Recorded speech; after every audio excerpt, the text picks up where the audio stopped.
this will defile my holy places. I am the Lord who makes them holy. So Moses gave these instructions to Aaron and his son and all his descendants. Then, excuse me, the Lord said to Moses, give the following instructions to the priest. Give the following instructions to the priest. The descendants of Aaron, a priest, must not make himself ceremonially unclean by touching the dead body of a relative. The only the only exceptions are closest.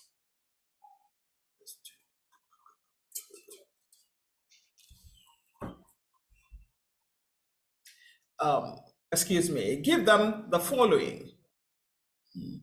Give them the following. Give them the following instructions in all future generations. If any of your descendants is ceremonially unclean when he approaches the sacred offerings that the people of Israel consecrate to the Lord, he must be cut off from my presence. I am the Lord. If any of Aaron's descendants has a skin disease or a kind of discharge that makes him ceremonially unclean, he may not eat from the sacred offerings until he has been pronounced clean.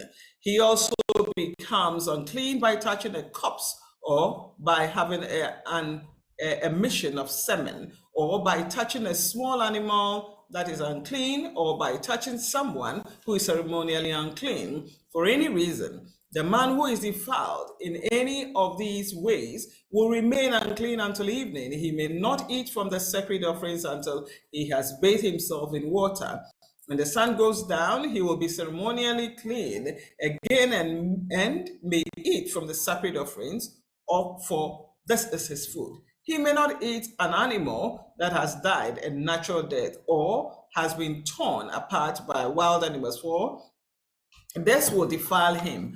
I am the Lord. The priest must follow my instructions carefully, otherwise they will be punished for their sin and will die for the violating instructions. I am the Lord who makes them holy. No one outside a priest's family may eat the sacred offerings. Even guests and hired workers in a priest's home are not allowed to eat them. However, if the priest buys a slave for himself, and the slave may eat from the sacred offerings, and if his slaves have children, they also may share his food. If a priest's daughter marries someone outside the priestly family, she may no longer eat the sacred offerings. But if she becomes a widow or is divorced and has no children to support her, and she returns to live in her father's home as in her youth, she may eat her father's food again. Otherwise, no one outside a priest's family may eat the sacred offerings.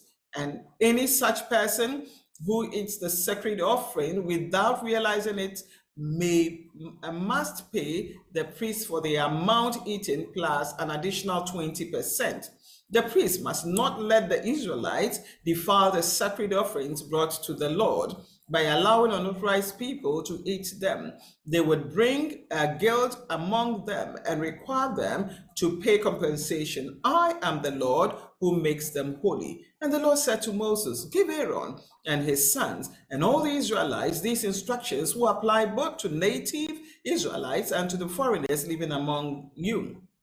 If you present a gift as a burnt offering to the Lord, whether it is whether it is to fulfill a vow or is a voluntary offering, you will be accepted only if your offering is a male animal with no defects.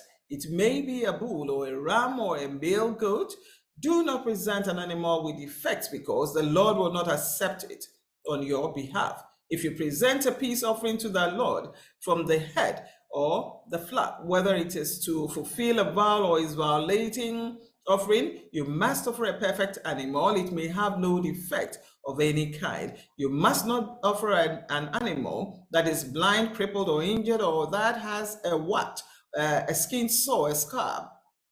Such animals must never be offered on the altar as special gifts to the Lord. If a bull and lamb has a leg that is too long or too short, it may be offered as a voluntary offering, but it may not be offered to fulfill a vow. If an animal has damaged testicles or is castrated, you may not offer it to the Lord. You must never do this in your own land, and you must not accept such an animal from foreigners and then offer it as a sacrifice to your God. Such animals will not be accepted on your behalf, for they are mutilated or defective. And the Lord said to Moses, when a calf, a lamb, or a goat is born, it must be left with its mother for 7 days. From the 8th day on, it will be accepted as a special gift to the Lord. But you must not slaughter a mother animal and her offspring on the same day, whether from the head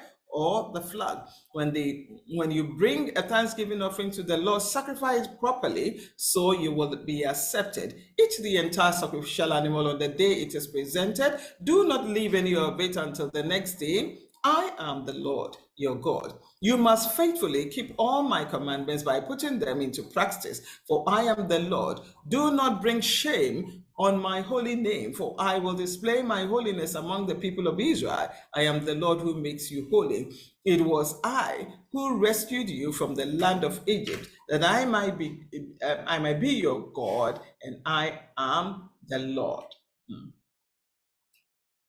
The Lord said to Moses, chapter 23.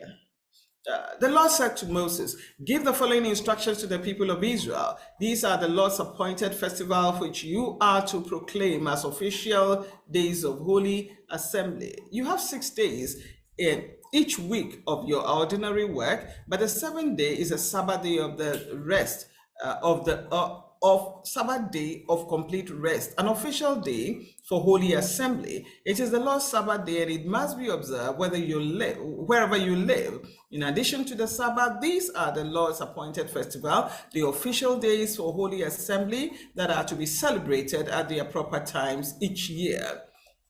The Lord's Passover begins at sundown on the 14th day of the first month. On the next day, the 15th day of the month, you must begin celebrating the festivals of unleavened bread. This festival to the Lord continues for 7 days, and during that time, the bread you eat must be made without yeast. On the first day of the festival, all the people must stop their ordinary work and observe an official day for the holy assembly. For 7 days, you must present special gifts to the Lord. On the 7th day, the people must again stop all the ordinary work to observe an official day for holy assembly. The Lord said to Moses, give the following instructions to the people of Israel. When you enter the land I am giving you and you harvest its first crops, bring the priest a bundle of grain from the first cutting of your grain harvest. On the day after the Sabbath, the priest will lift up before the Lord, so it may be accepted on your behalf. On that same day, you must sacrifice a 1-year-old male lamb with no defect as a burnt offering to the Lord. With it, you must present a grain offering consisting of 4 quarts of choice flour moistened with olive oil. It will be a special gift, a pleasing aroma to the Lord. You must also offer 1 quart of wine, a liquid offering. Do not